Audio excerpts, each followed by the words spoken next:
Baba Yaga, the bony witch. A couple had an only daughter.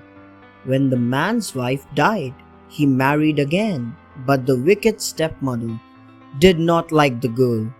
She always thought of ways to get rid of her.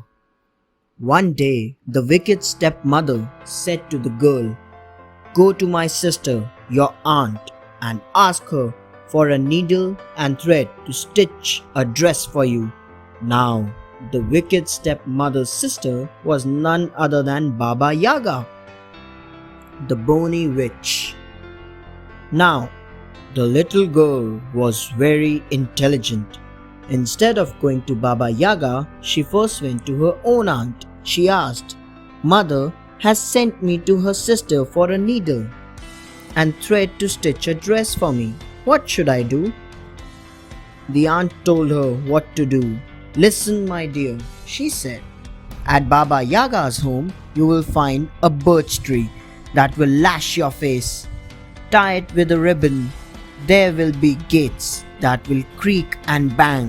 Don't forget to pour oil on the hinges." The maid boils water. The girl's aunt continued, "There will be dogs that will try to rip you apart. Throw them fresh rolls. There will be a cat that will try to scratch your eyes out. Give her some ham." The little girl left and went to the witch's abode. Baba Yaga sat inside her hut. She was spinning. "Good day, auntie," said the little girl. "Good day, dear," the witch replied. "Mother has sent me to borrow a needle and a thread to stitch a dress for me," said the girl. "Fine," Baba Yaga said. "Sit down and start weaving." The little girl sat and started weaving. Then Baba Yaga went out and told her serving maid, "Go and boil the water and give my niece a good bath. I want to eat her for breakfast." The maid did as instructed. The little girl sat there in terror. The cat helps the little girl. The little girl begged the maid, "Oh, please, don't bump the wood. Pour water on instead. Then carry the weave in a sieve." And she gave the maid a kerchief.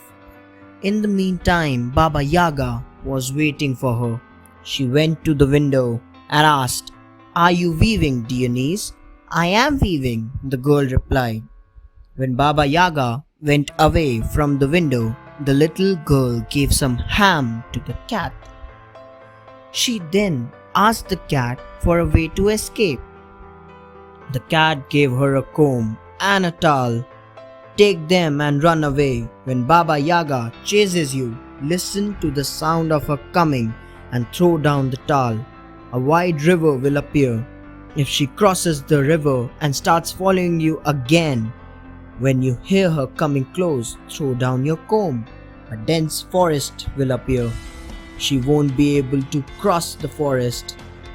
The little girl took the towel and comb and ran. Baba Yaga scolds everybody. While she was running, the dogs tried to attack her, but she threw the fresh rolls and they let her go. The gates tried to shut down, but she poured some oil on the hinges and they let her pass. The birch tree tried to lash her face, but she tied it with a ribbon. Meanwhile, the cat sat down at the loom.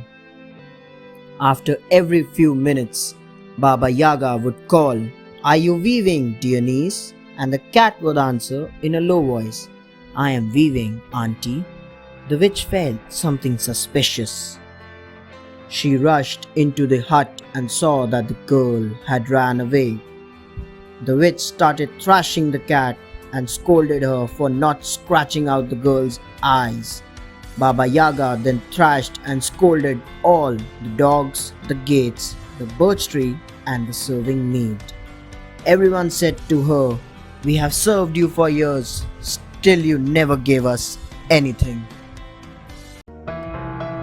Thanks for watching. Do like, share, subscribe to Sahil Book House.